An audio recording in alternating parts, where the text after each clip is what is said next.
দেড় বছর আগে প্রেমের সম্পর্কের পর পরিবারের মাধ্যমে বিয়ে হয় গৃহবধূ সাথী আক্তারের। মেয়ের পরিবারের অভিযোগ, মাদক সেবনে জড়িত ছিল তার স্বামী আব্দুস সালাম রতন।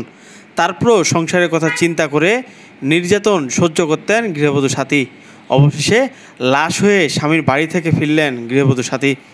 গৃহবধূর মা জানান, অসুস্থের কথা বলে তাকে হাসপাতালে ডেকে আনেন তার শ্বশুরবাড়ির লোকজন।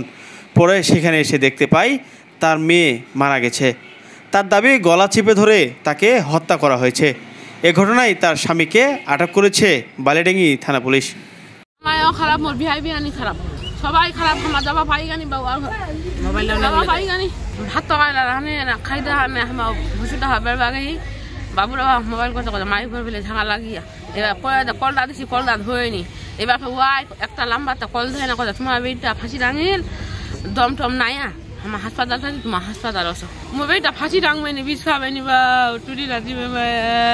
স্থানীয়রা জানান, সোমবার দুপুরে হঠাৎ বাড়ি থেকে গৃহবধূকে ইজি বাইকে তুলে গৃহবধূর স্বামীসহ পরিবারের স্বজনরা হাসপাতালের দিকে নিয়ে যায়।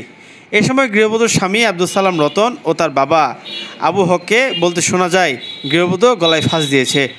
এর বেশি কিছু বলতে পারছে না তারা।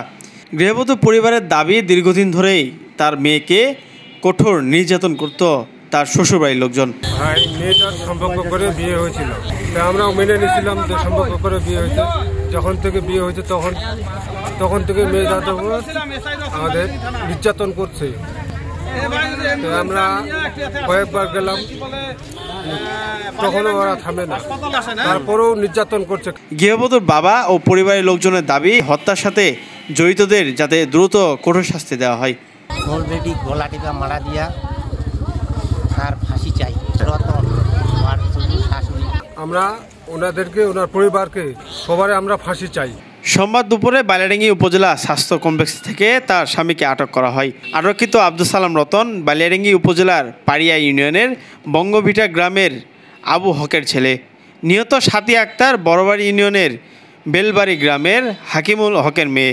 পুলিশ জানায়, গৃহবধূর স্বামীকে আটক করে পুলিশ হেফাজতে রাখা হয়েছে। লিখিত অভিযোগ পেলে প্রয়োজনীয় আইনগত ব্যবস্থা নেওয়া হবে।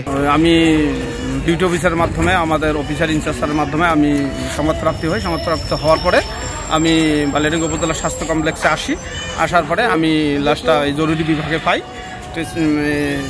তারপর পাওয়ার পরে লাশের সুরতাল রিপোর্ট প্রস্তুত করি। সুরতাল রিপোর্ট প্রস্তুত করে লাশ মর্গে প্রেরণ করা হচ্ছে ময়নাতদন্তের জন্য। ময়নাতদন্তের রিপোর্ট প্রাপ্তির পর আমরা আইনগত ব্যবস্থা গ্রহণ করব এবং মৃতার স্বামী আটক আছে।